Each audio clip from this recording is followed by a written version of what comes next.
Exercise 5.2 का question number 3 है हमारे पास। देखिए इसमें क्या कह रहा है, इसका फिगर ये दिया हुआ है। इन द एडजॉइनिंग फिगर, इस फिगर में P पैरेलल Q, तो ये दो लाइन जो है P और Q ये पैरेलल है, बिल्कुल इक्वल डिस्टेंस और साथ साथ चलना, उसी को पैरेलल कहते हैं। अब जो है यहाँ पे फाइंड द अननोन एंगल्स, मतलब जो एंगल्स का नाम यहाँ पे दिया हुआ है और जो पता नहीं है वो उसकी वैल्यू निकालना है। सिर्फ एक एंगल की वैल्यू दिया हुआ है जो 125 डिग्री दिया हुआ है यहाँ पे, और यहाँ पे इसमें EF दिया हुआ है जो कि पता नहीं है, इसको निकालना है। और ABCD इन चारों एंगल को निकालना है। तो हम आसानी से इसको निकाल सकते हैं। अभी जो नियम मैंने बताया पिछले वीडियो में, आपको कॉरेस्पॉन्डिंग एंगल हो गया, अल्टरनेट इंटीरियर, अल्टरनेट एक्सटीरियर और same side of the transversal, ये जितने भी एंगल बतलाएं, vertically opposite angle, linear pair, vertically opposite angle और लीनियर पेयर, ये दो एंगल जो है मैंने आपको 5.1 में बतलाया, उसमें उस तरह का क्वेश्चन दिया हुआ है। चलिए इसको सॉल्व करते हैं, फिर आपको पता चल जाएगा। EF फिगर आपको दिख रहा होगा, तो चलिए हम यहाँ पे ले लेते हैं। इसके अलावा फिगर आप अपने बुक में भी देख सकते हैं ध्यानपूर्वक। अब ध्यान देना है, सबसे पहले 125 दिया हुआ है, इसका मतलब है कि हम 125 और E इन दोनों को हम ले लेते हैं। यहाँ पे हम लिखेंगे 125 degree plus E equal to हो गया 180 डिग्री। कैसे हो गया ये चीज़ आपको यहाँ से आपको नहीं दिख रहा, ये देखिए यहाँ पे हो गया 125 degree plus E equal to 180 degree. कैसे हो गया, इसका प्रॉपर्टी आपको लिख के दिखाना है।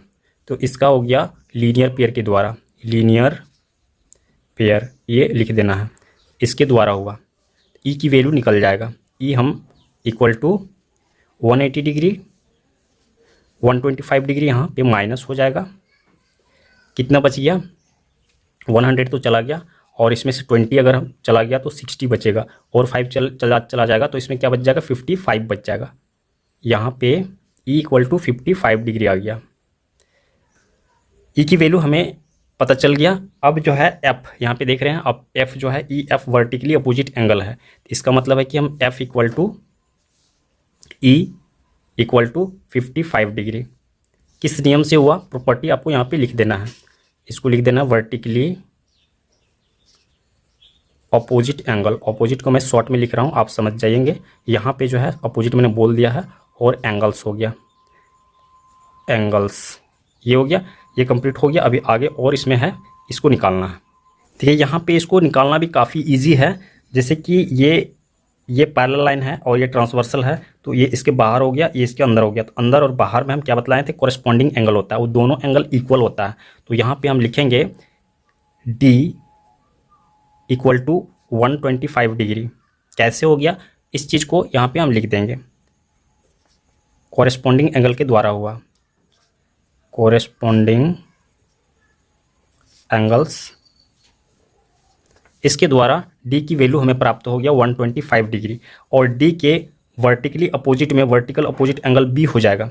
इसका मतलब हम लिखेंगे B equal to D equal to 125 degree, 125 degree ये हो गया। और ये किस नियम से हुआ, वर्टिकली अपोजिट एंगल, इसको लिख देना है। वर्टिकली अपोजिट को मैं शॉर्ट में लिख रहा हूँ, एंगल्स ये हो गया। इस माध्यम से ये पता चल गया। अब दो एंगल जो है वो A और C, तो एंगल E और एंगल A जो है इक्वल हो जाएगा। यहाँ पे हम एंगल E मतलब E की वैल्यू हमें पता है, E equal to A equal to 55 degree. कैसे हो गया, कॉरेस्पॉन्डिंग एंगल के द्वारा हो गया, एक बाहर में है और एक अंदर में है। तो यहाँ पे हम इसको लिख देते हैं, ये ब्रैकेट हो गया, कॉरेस्पॉन्डिंग एंगल्स ये हो गया। A निकल गया तो C भी निकल जाएगा, C equal to A equal to 55 degree. कैसे हो गया, वर्टिकली अपोजिट एंगल के द्वारा हो गया, वर्टिकली अपोजिट, इस बार हम पूरा लिख देते हैं, एंगल्स ये हो गया। और इस तरह से ये पूरा कंप्लीट हो गया। आप इसको ऐसे भी दिखा सकते हैं, therefore E equal to 55 degree, नहीं दिखाने से भी कोई दिक्कत नहीं। एफ इक्वल टू, एफ भी 55 डिग्री है, और ए इक्वल टू 55 डिग्री, और सी, बी लेते हैं पहले, बी इक्वल टू 125 डिग्री।